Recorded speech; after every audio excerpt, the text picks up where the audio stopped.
हाँ, मैथिली भक्ति सब गोटा के प्रणाम करै छी। आइ हम एकटा सामा चकेबा के गीत सुनाबि रहल छी।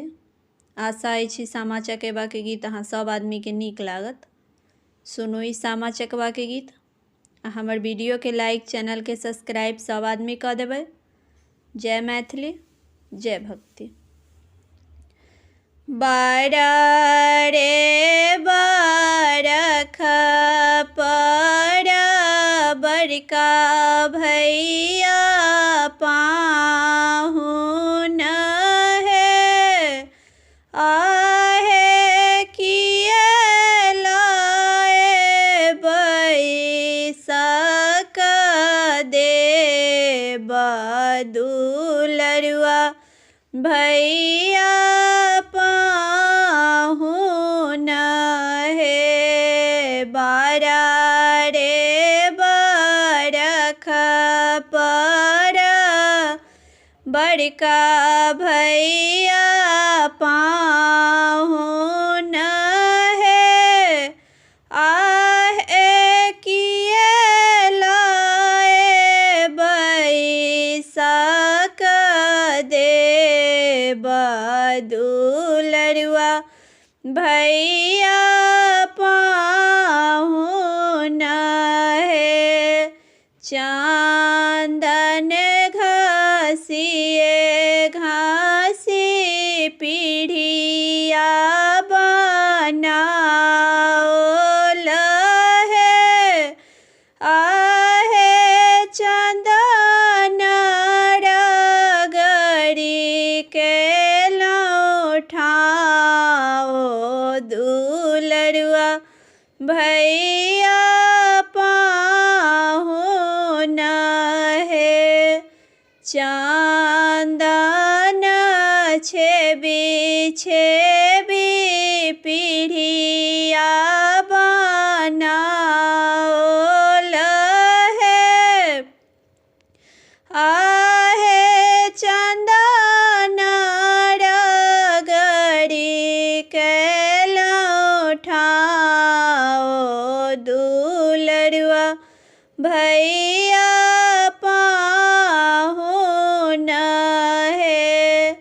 साठी कुटिए भात रान्हल है, आहे मुंगिया दरड़ी के लौदाल दुलरुआ भैया पाहुन है। साठी कुटिए भात रान्हल है, आहे मुंगिया दरड़ी के लौदाल दुलरुआ भैया पाहुन है।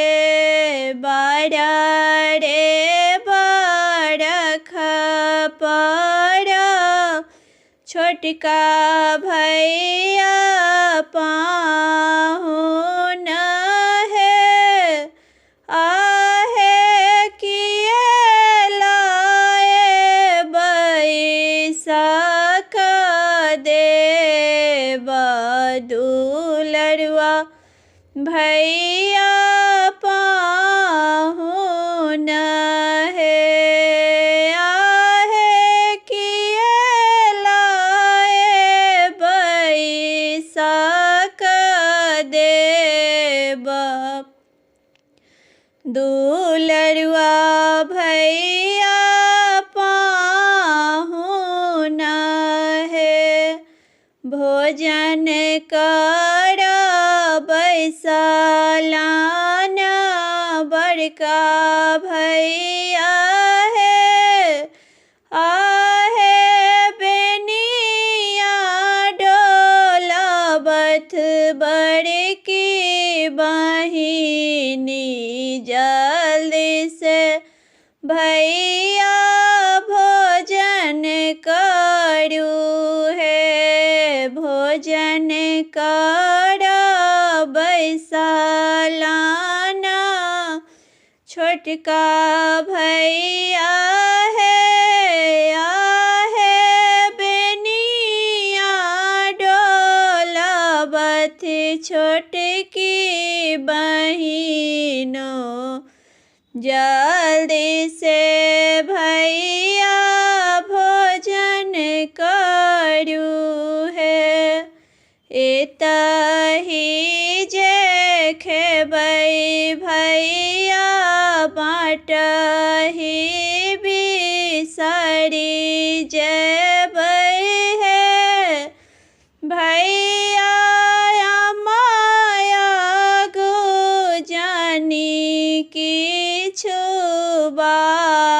जब दुलरुआ भैया पाहुन है। एतही जे खेबै भैया बाँटही बिसरी जेबै है। भैया माया गो जानी किछु जब दुलरुआ भैया पाहुन है। आमा जे सुनी तै जहर बिख मरी जेतै है। भैया लबरो भौजो लखन पठाएत, दुलरुआ भैया पाहुन है। आहे लबरो भौजो लखन पठाएत, दुलरुआ भैया पाहुन है। बड़ा रे बड़खा पर बड़का भैया पाहुन है। आहे किए लाए बैसक देबा, दुलरुआ भैया पाहुन है। आहे किए लाए बैसक देबा, दुलरुआ भैया पाहुन है। आहे किए लाए बैसक देबा, दुलरुआ भैया पाहुन